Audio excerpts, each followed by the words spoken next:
the Women Unleashed podcast. Join us as we share with you the confronting, fun, wild, fucked up, epic, and raw side of being a woman in today's world.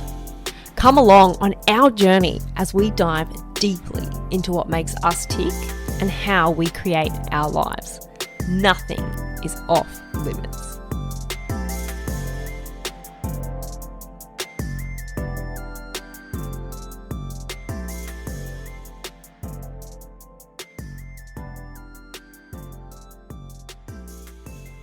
Hello and welcome to the Women Unleashed podcast, episode 3. Woohoo! Woohoo! This is Britt.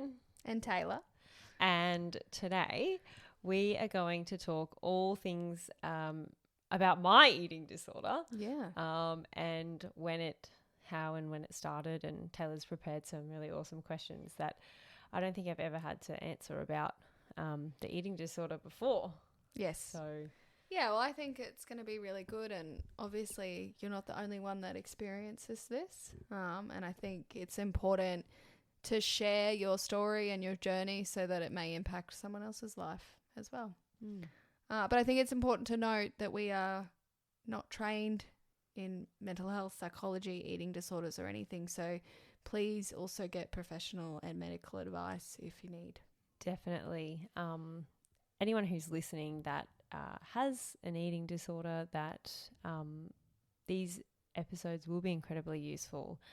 And you also may find yourself a little bit confronted by what we discuss and the detail in which we go into. So during or after the podcast, if you have any sort of unpleasant experience or it triggers you, just don't be afraid, but go and get the assistance that you need, and don't be alone in this. Yep, 100%. Yeah. 100%. And obviously you can reach out to Britt too if you want to share your story or share your story with us. Yeah, totally. I have had people reach out to me on social media before and share their story with me. And I've been the instigator of some people's healing, which is great. Just by sharing myself. Britt. That's so awesome. That's so good to see. So I guess let's get stuck into the first episode of a 3-part series of this. And I guess let's start with the beginning of your eating disorder. And, when did it start? I think... like what stands out in my mind is when I was in high school, like I would come home from high school and eat a lot of food. Yeah. And I think it might be normal for some kids because they're like growing and, but it just was a bit sort of excessive, but like then I would go out and ride the horses and burn it all off, and I didn't really think anything of it. But I think it really started when I was 18 and I had moved out of my mum's house. I was living with my grandparents and I was lonely. Yep. And I just didn't want to go to bed at night. Okay, I get that. Mm-hmm. Yeah, so I would stay up and watch like television. And in order to stay up, like I needed to keep myself busy. Yep. Whilst I was watching the television. Yes, and it's not really mindful eating, is it? When you're watching, you kind of forget how much you're eating. Yeah, exactly. You're just like, oh, well, that went fast. And because you're not registering the food go in, you just go get another one. And so I used to eat, my favourite was my grandfather, my nono, had his like breakfast muesli, which he would specially make for him. Oh, very nice. Yeah. And so I would have that with Milo and milk. Like that was my... oh, yum. That sounds pretty good. Yeah, so it was tasty. Yeah. But yeah, just not multiple cups of it. Yeah. And it's probably, in the scheme of one bowl, it's not that bad. But when you're, I guess in your case, binging or overeating, it turns into something more, right? Yeah, and you start with something little, right? And then you have multiple of the little things. Yes. So mentally, you're like, oh, it's tiny, but 5 tiny things is probably like a big thing. Yeah. And it's just not good for your health to go to bed on a full stomach like that. So yeah, that's how it started, I think. Yeah. Okay. So after I guess the binging on the oh my god, I'm gonna have to edit that out. Binging while watching TV at grandparents. What kind of happened? How did it evolve from there? Yeah. I can't distinctly remember. I don't know. Now I say that, I probably can. When. Oh gosh, I think even actually now I remember it. I was 16, and so this is like before. So the throwing up started when I was probably 16, and I had this boyfriend that. Right. So before the grandparents. Yeah, before my grandparents. Right. Okay. Yeah, okay, yeah. Now we're getting. Yeah, I'm like, wow, I'm discovering this on the court with Yes. everyone. Amazing what the brain can do. Hey? Yeah, how it. I've asked myself these questions, but Right. when somebody else asks them, it really like triggers me to think. So yeah, I was 16 and I had a boyfriend, and yeah, so I would eat a lot, I think, and then because I was conscious of what I looked like, Yes, as we do. yeah, I remember after hanging out with him, I would go back home, and home at that short point in my life was actually with another old lady who I was riding horses for. So I didn't have any parents looking after me when I was 16. I had this old lady and I was riding her horses, and So not old left your lady own- actually, this impressive lady called Deirdre. She's amazing. And yeah, I was alone. So left to your own devices too. Yeah, yeah. So I was like stressed and didn't really know what to do, and yeah, so that's what it started, and then probably stopped when I moved in with my grandparents after a couple of years, and but it was more like the binge eating, you know, like I would just eat a lot, and then it got to the point where I didn't want to go to bed feeling gross, so then I would throw up. Yeah, right. So the guilt kind of set in. Is that what you would say? Yeah, yeah. It was like, oh, I don't want to go to bed with this, like, and I don't want to have to go work this off in the morning, and like, yeah. So you'd punish yourself too. Yeah. As well. Well, I guess the throwing up is punishing, but even your mindset would be, well, now you've got to do more exercise and you've got to push yourself. Is that kind of what you're saying, or? The throwing up was like, well, it's easier to get it out now than it is to go work it off. Yeah, okay. So that's how my brain justified. The easier solution. Yeah, an easier solution. Doing more push-ups at the gym. Yeah, yep, yep. That's how my brain rationalized the behavior. Okay. It did not see it as, or in any way, shape or form, as being mean to myself.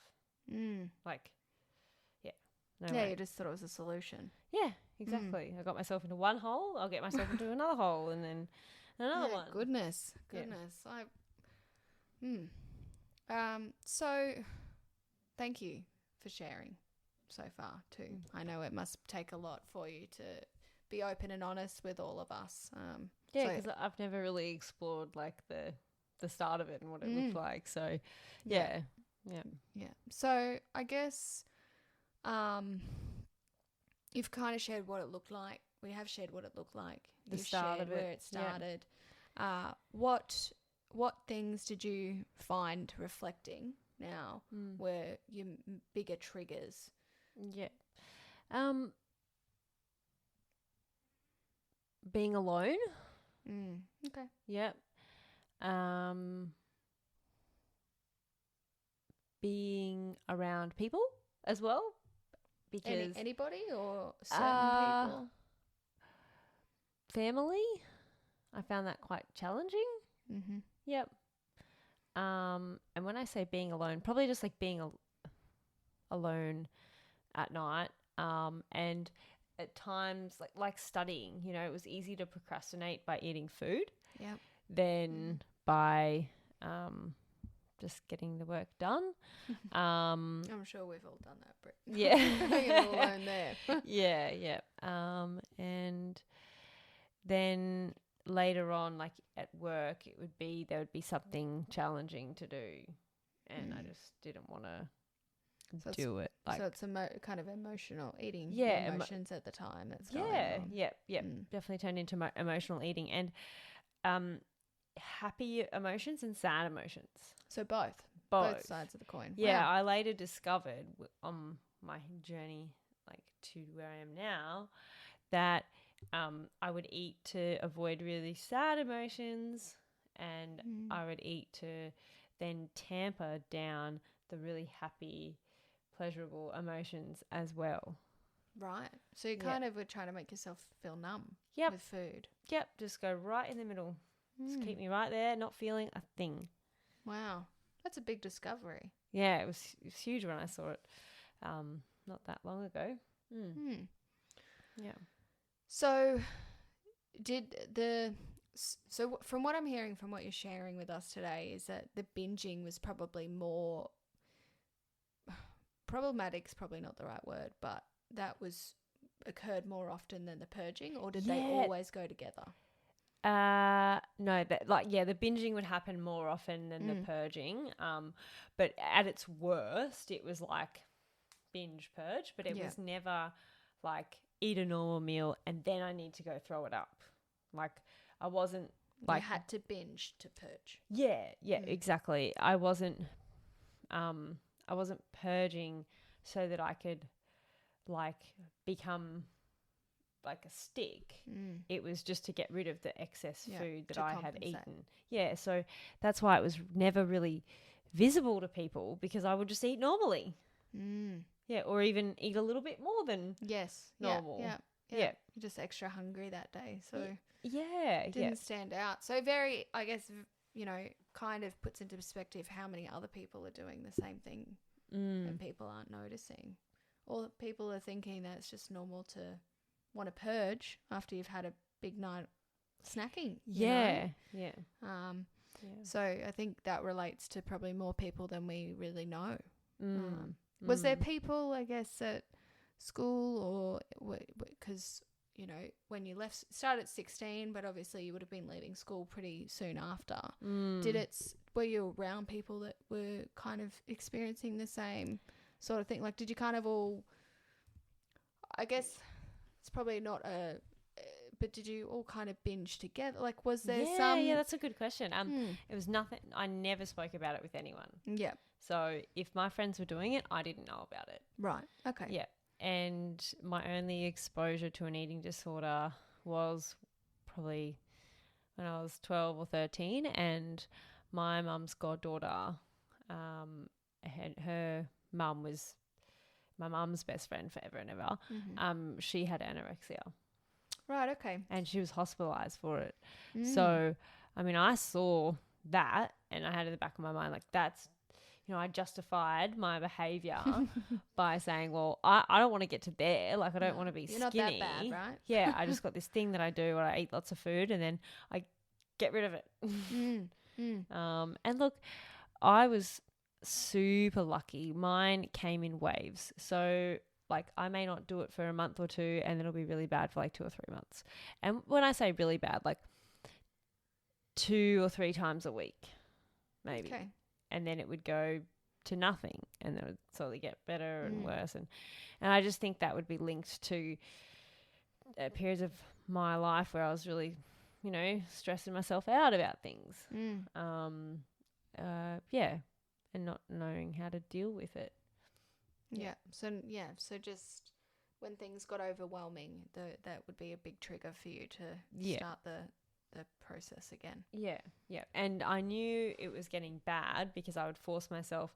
Like I'd download a calendar and hid the app, that calendar app, to then track when I was doing it.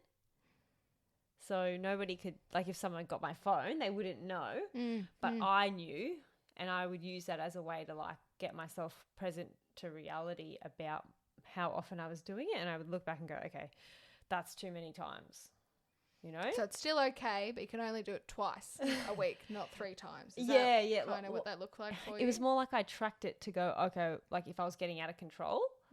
But yeah, like it was okay if I did it like once a week maybe. Like that was better than 3 times a week. So yeah.